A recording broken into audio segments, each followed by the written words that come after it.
Ever felt a sting from the thorn called disappointment in love? It's a feeling that's far from ordinary.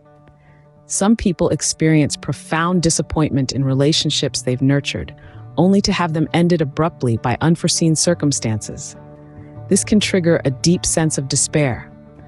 Those who find themselves in this situation often undergo drastic changes, struggling to accept their new reality. It's a glimpse into the recovery process, where if one's emotions aren't managed properly, it can take a long time to bounce back, potentially affecting one's health.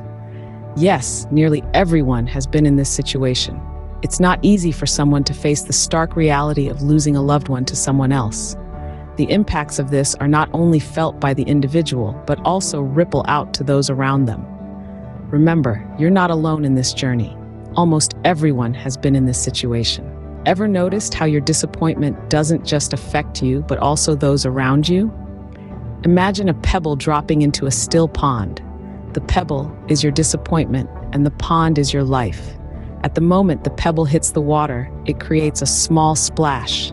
That's the immediate impact of your heartbreak. But what happens next? The ripples. These ripples, they start small and get bigger, touching every part of the pond. That's the ripple effect of your disappointment. It starts with you, and then it spreads, reaching out to touch every part of your life, including the people in it. Think about a person who was once full of laughter and joy. Their presence was like sunshine, brightening up any room they walked into. They were social butterflies, always surrounded by friends, always the life of the party. But then they experienced a heartbreak. Suddenly, the sunshine dimmed. That person, once so full of life, became withdrawn and quiet. They stopped showing up at social events. Their laughter, once so contagious, became a rare sound. This change didn't just affect them. It affected their friends, their family, anyone who cared about them. Their friends missed the laughter and the joy. They missed the person they used to know. They tried to help, to bring back the sunshine, but it's not always that easy.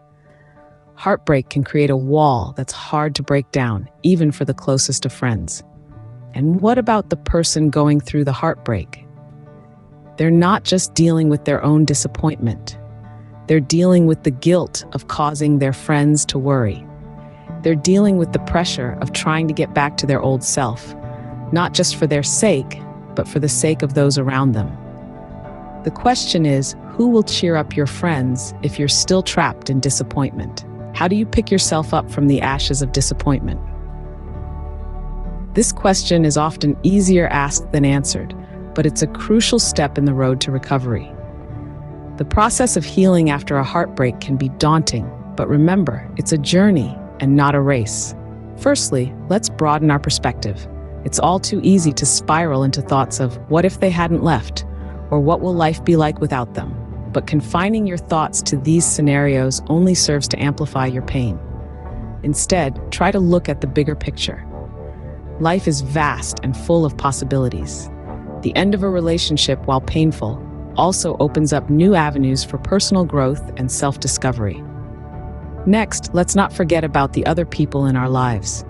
Friends and family are often our bedrock in times of emotional turmoil.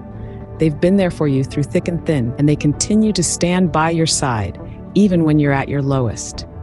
They too will feel a sense of loss if you continue to wallow in your disappointment. So even though it's hard, try to let them in.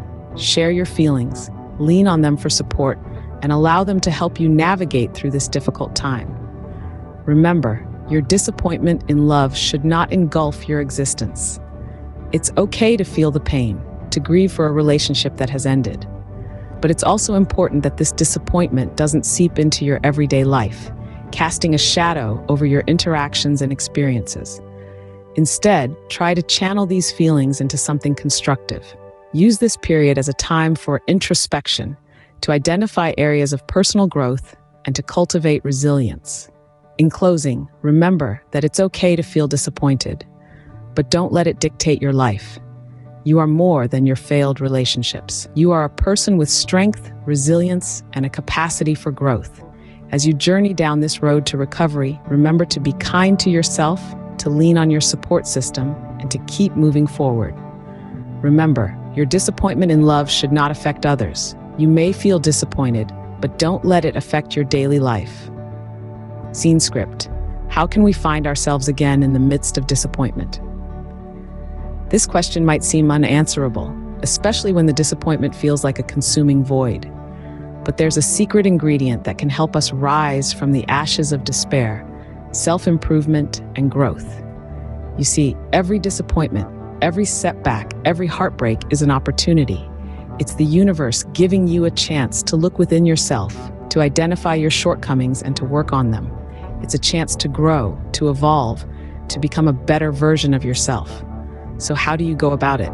Start by acknowledging your feelings, your pain. It's okay to feel hurt. It's okay to feel disappointed. But remember, these feelings are not your destination. They are merely the fuel for your journey towards growth. Next, identify your shortcomings. What could you have done better? In what ways can you improve? This is not about blaming yourself, but about understanding yourself better. It's about turning your weaknesses into strengths, your failures into stepping stones. And then, take action. Work on yourself tirelessly, relentlessly. Pursue the success you've always dreamed of. Maybe you wanted to start your own business, or write a book, or travel the world. This is your chance. If you truly loved the person who left, strive to become someone they would have been proud to know. Not for their sake, but for yours. Because you deserve to be the best version of yourself. You deserve to live a life filled with success, happiness, and fulfillment. Finally, let go. Let go of the bitterness, the resentment, the what-ifs. Instead, pray for the best for them. Wish them happiness and success. Because true love is not about possession. It's about wanting the best for the other person, even if it's without you. Pray for the best for them, and if one day you meet again, believe they will be proud of the achievements you've made.